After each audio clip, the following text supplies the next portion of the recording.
Hello guys, so this is Engineers Academy. We will be solving this integrals problem. So integral of square root of x plus 2. So to evaluate this, magre-rewrite muna tayo. Um, integral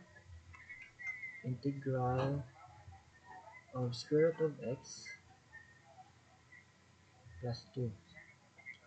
So from the integration, so we have integration of u and so, pagtapos ng integration na yan, is magiging ganito yung form niya. Yung power na n is ma-add natin ng 1. Same din yun sa denominator. So, n plus 1. So, ganun yung principles ng integration. So, from this, we have this square root. So, muna natin gagawin is itong square root na to is ipapowered natin. So, we have integration of x plus 2, then power of 1 half. Then, pagtapos ng integration na yan, is yung 1 half na to, add natin ng 1. So, gagayahin lang natin yung ganitong principle ng integration.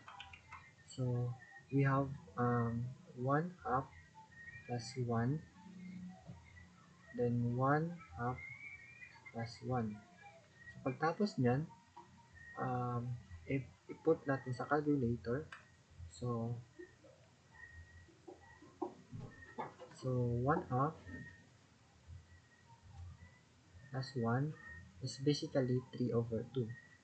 So pagtapos nyan, x plus 2, then 3 over 2.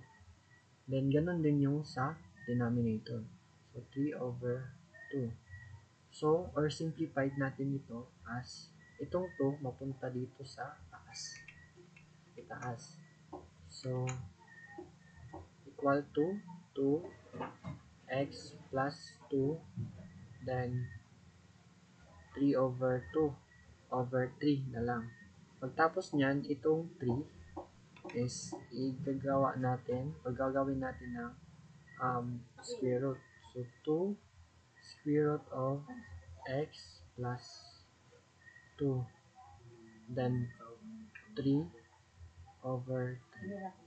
And this is our solution from this problem. Thank you for watching.